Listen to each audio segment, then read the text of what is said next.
मैं समझता हूँ ईमानदारी की बात यह है कि अगर आप कहते हैं कि पॉलिटिशियंस में बहुत करप्शन है तो आप कोई हिंदुस्तान में किसी भी आदमी की इंफॉर्मेशन को बढ़ा नहीं रहे हो, ये सबको पता है और हम मानते हैं।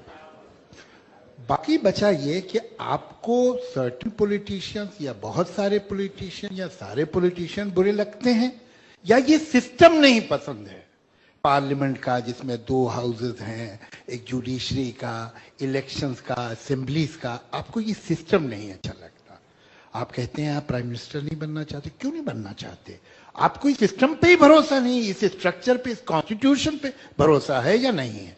ये हो सकता है कि आपको मणिशंकर अय्यर साहब पे भरोसा ना हो, रविशंकर प्रसाद साहब पे भरोसा ना हो, आपको पूरा राइट है, अपना करें उन पे। लेकिन हिंदुस्तान के कॉन्स्टिट्यूशन पे आप विश्वास रखते हैं कि नहीं? और अगर रखते हैं तो फिर आप ये जो कहते हैं जनता फैसला करेगी, ये जनता कैसे फैसला करेगी? सड़क पे करेगी। तो फिर ये पार्लियामेंट रिडंडेंट है, इसे बंद करवा देना चाहिए, इसमें कुछ सिनेमा हॉल वगैरह खुलवा देते हैं। तो सवाल ये है कि आप सिस्टम को और इंडिविजुअल को कंफ्यूज करते हैं। पहले तो इसमें क्लियर हो जाइए। दूसरी ये कि ये बात दोनों ने कही अपने अपने तरीके से, और मैं बिल्कुल दोनों से सहमत हूं कि आप ये तो बताते हैं कि बुरा क्या है, आप ये नहीं बताते कि होना क्या चाहिए।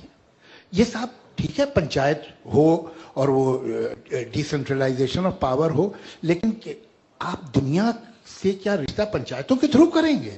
You need a central government, you need a state government, जरूरत है। इस सिलसिले में एक ख्वाब है कम्युनिस्टों का, एक ख्वाब है संघ परिवार का, एक ख्वाब है कांग्रेस का। आप मैं उन्हें से किसी से अग्री करें नहीं करें, लेकिन उनके पास एक विजन तो है। We may disagree with that. आपका विजन क्या, हमें आज तक नहीं पता चला। आपने सिर्फ हमें ये बताया ये बुरा है वो बुरा। You are like a journalist who is giving us information of telephone numbers. सवाल यह है कि इन टेलीफोन नंबर से क्या हिंदुस्तान ठीक होगा? क्या आपके पास आइडियल इंडिया का नक्शा क्या है जो हिंदुस्तान के कॉन्स्टिट्यूशन के अंदर है या बाहर है? मुझे नहीं मालूम। कि अगर एक कॉन्स्टिट्यूशन में चेंज होना है या एक नया बिल आना है तो अरविंद केजरीवाल और उनके 4 दोस्त ये कहें कि हम 20 पे बैठेंगे, तो फिर ये राइट तो मुझे भी होगा, इनको भी होगा, इनको भी होगा, इनको भी होगा। How will you function? ये कैसे किया? और आप ये जिम्मेदारी ले लेते हैं कि हम जनता की आवाज हैं। कौन सी जनता की आवाज है? आप कैसे तय हुआ है? ये कैसे तय होता है? ये अगर कहें तो मुझे मानना पड़ेगा, भले मेरा दिल खुश हो कि ना हो। ये अगर कहें तो मुझे मानना पड़ेगा, इसलिए कि यहाँ आए हैं, जनता ने इनको वोट दिया, गलत दिया, सही दिया, वो अलग डिस्कशन।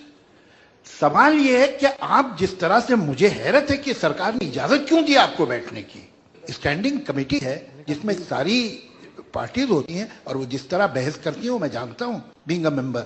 ऐसा थोड़ी कि वहां खरी बातें नहीं करते लोग, वहां पार्टी लाइन कोई नहीं करता है। एक सिस्टम है, आप वो बेसिक सिस्टम पे आहार कर रहे हो, बहुत खतरनाक बात है। एक बात मैं आपको बताऊं, मैं आपको एक मशवरा दूंगा। हिंदुस्तान में बड़ा करप्शन है, बड़ी गड़बड़। एक सुन मुझे जुमला कंप्लीट। मेरी आपसे एक रिक्वेस्ट है, आप 1 हफ्ते के लिए पाकिस्तान चले जाइए, वापस आएंगे तो इस धरती को चूमेंगे।